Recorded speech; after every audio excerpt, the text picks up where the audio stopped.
ये कहानी है एक ऐसी हस्ती की जिसने अपने अपमान का बदला ताव में आकर नहीं बल्कि सफलता के झंडे गाड़ कर लिया। कहते हैं कि अक्सर आम लोग अपमान का बदला तत्काल ले लेते हैं, लेकिन महान लोग उसे अपनी सफलता की सीढ़ी बना लेते हैं। टाटा कंपनी को नई ऊंचाइयों पर पहुंचाने वाले रतन टाटा पर यह कहावत बिल्कुल सटीक बैठती है। टाटा सन्स में 100 से ज्यादा कंपनियां आती हैं।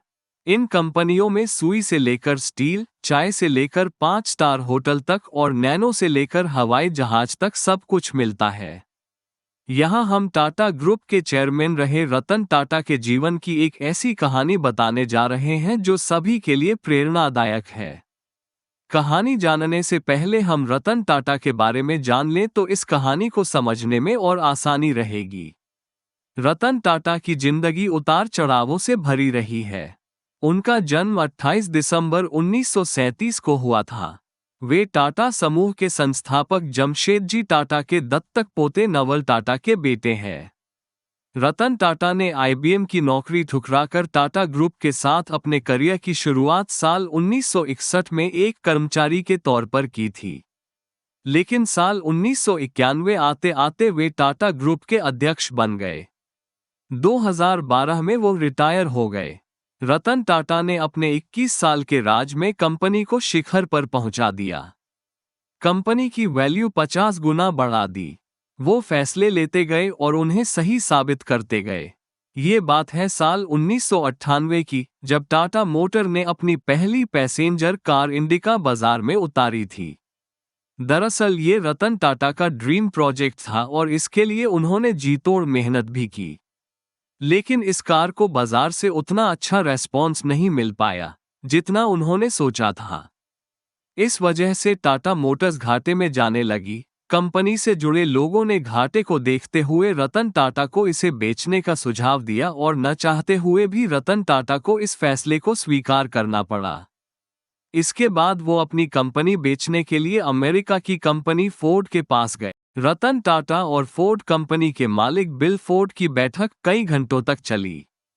इस दौरान बिल फोर्ड ने रतन टाटा के साथ अच्छा व्यवहार नहीं किया और कहा कि जिस व्यापार के बारे में आपको जानकारी नहीं है उसमें इतना पैसा क्यों लगा दिया। ये कंपनी खरीदकर हम आप पर एहसान कर रहे हैं। ये शब्द बिल फोर्ड के थे, लेकिन रतन टाटा के दिल और दिमाग पर छप गए। वे वहां से अपमान का घूंट पीकर इस डील को कैंसल कर चले आए। बिल फोर्ड का वह अपमानित करने वाला वाक्य उन्हें लगातार बेचैन कर रहा था और उनकी रातों की नींद उड़ी पड़ी थी। बस इसके बाद रतन टाटा ने निश्चय कर लिया कि वो अब इस कंपनी को किसी को नहीं बेचेंगे और लग गए कंपनी को ऊंचाइयों पर पहुंचाने के काम में। इसके लिए उन्होंने एक रिसर्च टीम तैयार की और बाजार का मन टटोला।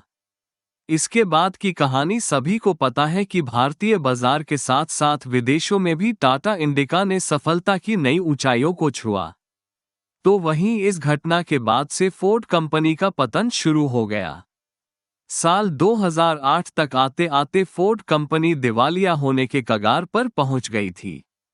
मौके की नजाकत को समझते हुए रतन टाटा ने फोर्ड की लग्जरी कार लैंड रोवर और जैगुआर बनाने वाली कंपनी JLR को खरीदने का प्रस्ताव रखा, जिसको फोर्ड ने स्वीकार भी कर लिया। इसके बाद मीटिंग के लिए फोर्ड के अधिकारी भारत आए और बॉम्बे हाउस में मीटिंग फिक्स हुई। इसके बाद ये सौदा लगभग $2.3 अरब में हुआ।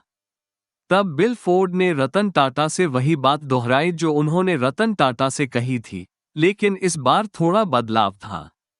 उस समय बिल फोर्ड के शब्द थे, आप हमारी कंपनी खरीदकर हम पर बहुत बड़ा एहसान कर रहे हैं। आज JLR टाटा ग्रुप का हिस्सा है और बाजार में बेहतर मुनाफे के साथ आगे बढ़ रहा है। रतन टाटा चाहते तो उसी समय बिल फोर्ड के साथ हुई मीटिंग में उनकी बात का जवाब दे देते, लेकिन कहा न कि महान लोग अपनी सफलता से लोगों को जवाब दिया करते हैं।